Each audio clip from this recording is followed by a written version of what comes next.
Hello, dear students. Myself, Guest Assistant Professor Deepak Kumar Thakur, कमला राय college Gopalganj. आज मैं TDC part 2 के विद्यार्थियों को थर्ड पेपर का एक महत्वपूर्ण टॉपिक अलाउद्दीन की बाजार नियंत्रण नीति के विषय में चर्चा करूंगा, जिसमें लेक्चर सुनने के बाद जो आपके पास क्वेश्चन हो वो आप हमसे व्हाट्सएप ग्रुप पे पूछ सकते हैं, जिसे हमने क्रिएट किया है आप लोगों को जोड़ के। तो आइए हम लोग महत्वपूर्ण विषय अलाउद्दीन के बाजार नियंत्रण नीति के विषय में चर्चा करते हैं। अलाउद्दीन का जो कार्यकाल है वह 13वीं शताब्दी के उत्तरार्ध का 4 वर्ष और 14वीं शताब्दी के पूर्वार्ध का 16 वर्ष का ठहरता है, अर्थात 1296 ईस्वी से लेकर 1316 ईस्वी तक अलाउद्दीन खिलजी ने शासन किया। अलाउद्दीन खिलजी एक कुशल सेनानायक, योग्य नेतृत्वकर्ता, प्रबंधनकर्ता होने के साथ साथ एक युग अर्थशास्त्री भी था, जिसकी चर्चा लेनपुल महोदय करते हुए कहते हैं कि अलाउद्दीन खिलजी एक राजनीतिक अर्थशास्त्री ठहरता है। भारतीय इतिहास में, सल्तनत काल के भारतीय इतिहास में अलाउद्दीन खिलजी एक राजनीतिक अर्थशास्त्री ठहरता है। ये बहुत ही वाजिब कथन है, क्योंकि उस समय के विश्व परिदृश्य में ऐसे शासक कम हुए जिन्होंने अर्थव्यवस्था को इतने सुगम तरीके से प्रबंधित करने का प्रयास किया है। आइए तो हम लोग अलाउद्दीन के बाजार नियंत्रण नीति के महत्वपूर्ण पहलू पर ध्यान देने से पहले ये कोशिश करें कि जानने की कोशिश करें कि अलाउद्दीन खिलजी के बाजार नियंत्रण नीति का उद्देश्य क्या था। तो जब उद्देश्यों पर चर्चा करते हैं तो दो समकालीन इतिहासकारों का नाम हमारे सामने आता है। एक इतिहासकार हैं शेख नासिरुद्दीन चिराग देहलवी, जिन्होंने अपनी पुस्तक खैरुल मजालिस में यह वर्णन किया है कि अलाउद्दीन खिलजी के बाजार नियंत्रण नीति का उद्देश्य जनमानस का हित था। लेकिन वहीं दूसरे इतिहासकार जियाउद्दीन बर्नी ने अपने पुस्तक तारीख़े फिरोजशाही में लिखा है कि अलाउद्दीन के बाजार नियंत्रण नीति का उद्देश्य नितांत राजनीतिक था और वह अपने राजनीति की प्रेरणा से बाजार नियंत्रण नीति को लाया। अब दो दृष्टिकोण मिलता है, एक जनमानस का हित, जनता का हित, और अलाउद्दीन के जनहित कार्य करने की इच्छा शक्ति, और दूसरा ये कि अलाउद्दीन एक कुशल नेतृत्व प्रबंधन करता था और वह चाहता था कि हम अपने राजनीति हित के लिए अर्थव्यवस्था को भी अपने हित के लिए प्रयोग करें। तो दोनों दृष्टिकोणों का जब हम अध्ययन करते हैं तो पाते हैं कि दोनों दृष्टिकोण कहीं न कहीं सत्य ठहरते हैं। जहाँ तक प्रश्न है जियाउद्दीन बर्नी का, तो उनके जो उद्देश्य अपने जो दृष्टिकोण का उन्होंने वर्णन किया तो बताया कि राजनीतिक हित था। तो ये बात भी सही है कि राजनीतिक हित स्वभावतः था, क्योंकि अलाउद्दीन खिलजी उस समय का योग्य शासक था। उसने एक विशाल सेना रखी और विशाल सेना के हित के लिए उसे कहीं न कहीं अर्थव्यवस्था के तंत्रों पर प्रभाविता स्थापित करनी जरूरी थी। फलतः उसने अपनी बाजार नियंत्रण नीति लाई। दूसरा कि खैरुल मजालिस का लेखक शेख नासिरुद्दीन चिराग देहलवी सूफी संत था और उसे जनता की भलाई दिखती थी और उसके अलाउद्दीन के कार्यों में जनता का हित भी उसने देखा। दोनों बात स्वभावतः सही है। तो आइए अब एक एक तथ्य को चलते हैं कि उद्देश्य तो सकारात्मक था ही, कारण कि उद्देश्य आगे चल के सफल हुए और अलाउद्दीन अपने सीमित क्षेत्र या बृहद क्षेत्र, हालांकि इस पर विवाद है इतिहासकारों का कि क्षेत्र कितना था, लेकिन अगर समय को परिदृश्य देखते हैं, परिवहन का देखें, आर्थिक संसाधनों को देखें और संरचनात्मक सुविधाओं को देखें तो ये बात ठहरता है कि अलाउद्दीन जहां सैनिक छावनियां हुआ करती थीं और जो दिल्ली के आसपास के क्षेत्रों में ही बाजार नियंत्रण नीति लागू किया होगा।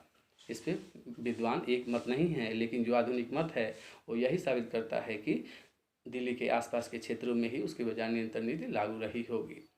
तो अपने हित को साधते हुए उसने क्या क्या प्रयत्न किए कि उसकी बाजार नियंत्रण नीति सफल रही और उसको राजनीतिक अर्थशास्त्री कहा जाता है। हालांकि W.H. मोरलैंड जो इंग्लिश इतिहासकार हैं, उन्होंने ये बात कही है कि यूरोपीय इतिहासकार हैं, उन्होंने ये बात कही है कि अलाउद्दीन राजनीतिक हित के लिए अब बाजार नियंत्रण नीति को लाया। तो हम अब एक एक तथ्यों को देखते हैं कि बाजार नियंत्रण नीति का उद्देश्य दो हो गया कि हमारे प्रजातंत्र की भलाई के लिए या राजनीतिक हित के लिए। तो दोनों बातें सही है, एक राजा प्रजा की भलाई भी चाहता है और एक राजा अपने राजनीतिक हित को भी साधता है और अपने साम्राज्य का विस्तार करता है, अपने साम्राज्य के संसाधनों का उपयोग करता है। अलाउद्दीन खिलजी जब बाजार नियंत्रण नीति लाया तो उसके समझ सबसे बड़े प्रश्न यही थे कि बाजार नियंत्रण नीति को लागू कैसे करें। तो इस नियंत्रण नीति को लागू करने के लिए उसके पास सर्वप्रथम ये होना चाहिए कि बाजारों की व्यवस्था हो। तो बाजारों की व्यवस्था उन्होंने किया। बाजार की व्यवस्था उन्होंने कैसे किया कि अलग अलग वस्तुओं के बाजारों का अलग अलग निर्धारण किया। जैसे अनाज मंडी की स्थापना की उन्होंने और अनाज मंडी में वस्तुओं के की सुविधा हो, पहले अनाज मंडी तक आए इसकी व्यवस्था हो। उसके बाद से मंडी में अनाज के दामों, अनाज या आधुनिक मनुष्य के दैनिक जीवन की जो मूलभूत आवश्यकताएं हैं उनके प्रत्येक वस्तु का मूल्य निश्चित हो। इसके लिए उन्होंने अनाज की मंडी स्थापित की, उनके मूल्यों को निश्चित किया। जैसे उदाहरण के रूप में देखें तो अगर हम प्रति मन में ये आंकड़ा कुछ देने का प्रयास करें कि गेहूं 7 जितल प्रति मन, जौ 4 जितल प्रति मन, चना 5 जितल प्रति मन, शक्कर 1.5 जितल प्रति मन, गुड़ 1/3 जितल प्रति मन, मक्खन और घी 1 जितल प्रति 2.5 सेर, सरसों का तेल 1 जितल प्रति 3 सेर, नमक 1 जितल प्रति आधा मन। अब यहाँ मन चूँकि बार बार आ रहा है तो 1 मन उस समय का अकबर और अलाउद्दीन के समय में एक मन 28 सेर का हुआ करता था। तो हमने देखा कि खाद्य पदार्थों से लेके तिलहन, दलहन सभी वस्तुओं का मूल्य निश्चित कर दिया। अनाज मंडी बनाया।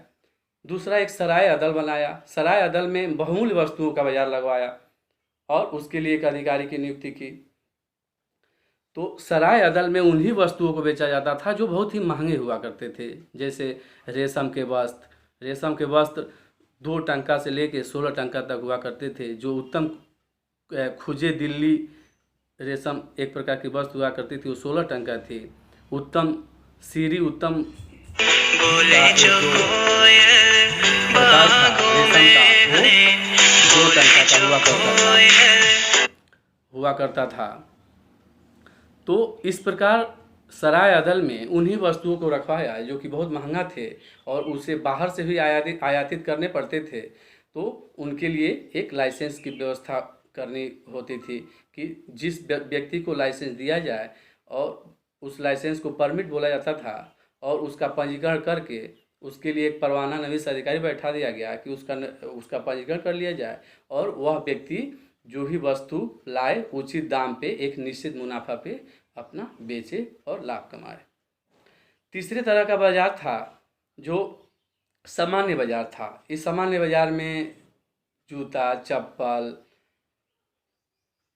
पान, कसैली, जो भी ज़रूरत की चीज़ें थीं, हमारे साग सब्जी, इस सब के वस्तुओं का मूल्य निश्चित था। अब जब वस्तुओं का मूल्य निश्चित हो जाए तो वस्तुएं घटे ना, इसके लिए बड़े बड़े भंडारण गृह बनवाए गए कि वहाँ भंडारण किया जाएगा अन्यों का।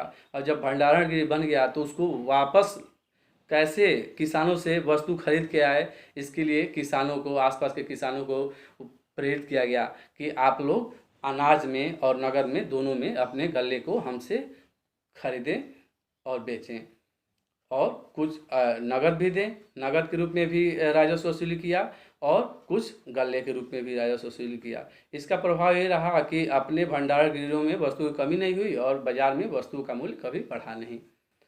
तीसरे अगर बात यहाँ देखा जाए तो जब हम बाजार की व्यवस्था कर लेते हैं तो बाजार सुचारू रूप से कैसे चले, इसको ध्यान में अगर हम रखेंगे तो ये हमें देखना होगा कि बाजार पे उत्तम तरीके से शासन का प्रबंधन हो, राज्य की नियंत्रण हो, इसके लिए अलाउद्दीन खिलजी ने दीवान रियासत नामक विभाग की स्थापना की।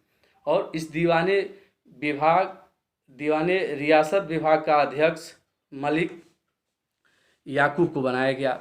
इसके ही अधीन शाहना, जो बाजार का अधीक्षक था, जिसे शाहना मंडी कहा जाता था, इसका अध्यक्ष बनाया गया, बाजार का अधीक्षक बनाया गया मलिक काबुल को। इसी तरह एक बरीद नामक गुप्तचर अधिकारी की नियुक्ति की गई, मुनियांस नामक गुप्तचर अधिकारी की नियुक्ति की गई, और इसी तरह एक न्यायिक अधिकारी जिसे सराय अदल भी बोला जाता था, उसकी भी नियुक्ति की गई। और ये सारे अधिकारी अपने गुप्तचरों के माध्यम से और समय समय आचौक निरीक्षण के माध्यम से ये देखा करते थे कि बाजार में वस्तुओं की आपूर्ति सुनिश्चित हो, बाजार में वस्तुओं के मूल्य निश्चित रूप से निर्धारित रहें, बाजार में वस्तुओं की कमी नहीं हो, इसलिए आपूर्ति भी बना रहे और किसी भी वस्तु की कालाबाजारी न हो। इन्हीं सब बातों को ध्यान में रख के अलाउद्दीन खिलजी इन अधिकारियों की नियुक्ति किया। और जैसा कि इतिहासकारों ने लिखा है कि जो व्यक्ति कम तौलता था उसके शरीर से उतना मांस काट के अलाउद्दीन कटवा देता था, और ये अपने मुनियांस नामक गुप्तचर अधिकारी के गुप्तचरों के माध्यम से किया करता था। इस प्रकार हम देखते हैं कि एक तरफ प्रशासनिक रूप से उसने काम किया, दूसरे बाजारों की व्यवस्था की।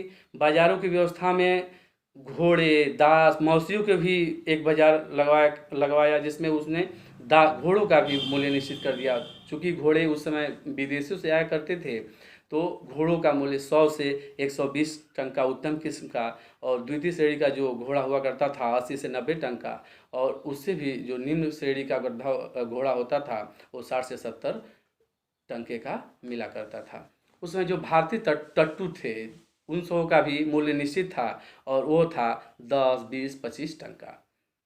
तो इस प्रकार उसी तरह दासों का भी मूल्य निर्धारित कर दिया कि जो काम करने वाली दासी है उसका जो मूल्य होगा वो 5 टंका होगा। 5 टंका से लेके अधिकतम 20, 25, 40 टंका तक मूल्य निर्धारित किया गया। जो दासी हुआ करती थी घरेलू काम के लिए उसका मूल्य था 5 टंका, और जो उत्तम क्वालिटी की जो दासी थी 10 से 15। उसी तरह योग्य जो दास थे उसका 10 से 15 टंका, और जो सामान्य काम करते थे वो 7 से 8 टंका थे। ठीक इसी तरह मवेशियों का भी मूल्य निर्धारित कर दिया। जो भारवाहक मवेशी थे उसका 30 से 40 टंका, 20 टंका इस तरह निर्धारित कर दिया, और जो दुधारू पशु थे उनका भी मूल्य निर्धारित कर दिया। जैसे गाय का, जो दुधारू गाय थी उसका मूल्य 3 टंका निर्धारित किया गया। इस तरह प्रत्येक वस्तुओं का मूल्य निर्धारित किया गया। और पूरे अलाउद्दीन के शासनकाल में देखा गया कि बाजारों में वस्तुओं का मूल्य न बढ़ा, और किसी तरह के विद्रोह भी नहीं देखने को मिले, किसी तरह का अकाल भूखमरी भी देखने को नहीं मिला। तो हम जब पूरा आंकड़ा बैठाते हैं तो लगता है कि अलाउद्दीन अपने बाजार नियंत्रण नीति में सफल रहा। लेकिन अब यहाँ एक प्रश्न उठता है कि हम अगर बाजार को नियंत्रित कर दें, लाभ का मूल्य निश्चित कर दें, तो बाजार कहाँ तक सक्षम होगा। और बाजार जो अर्थव्यवस्था का सिद्धांत है कि हमेशा मुनाफा पे, व्यापारी मुनाफा पे ध्यान देता है, तो उसको अलाउद्दीन ने नियमित किया। इससे कहीं ना कहीं व्यापारियों में हताशा बढ़ी होगी। हालांकि फिर भी अपने पूरे शासनकाल में अलाउद्दीन अपने बाजार नियंत्रण नीति को निश्चित रूप से सफल बनाया, और कभी किसी तरह की वस्तुओं की कमी नहीं हुई। अब बात यह है कि इसका परिक्षेत्र कितना था, तो परिक्षेत्र स्वाभाविक है कि उस समय परिवहन के साथ साधन उतने नहीं थे, और प्रशासनिक व्यवस्था भी उतनी सक्षम रूप से नहीं हो सकती थी परिवहन और यातायात व्यवस्था की कमी के कारण। तो एक निश्चित दायरे में रहा होगा।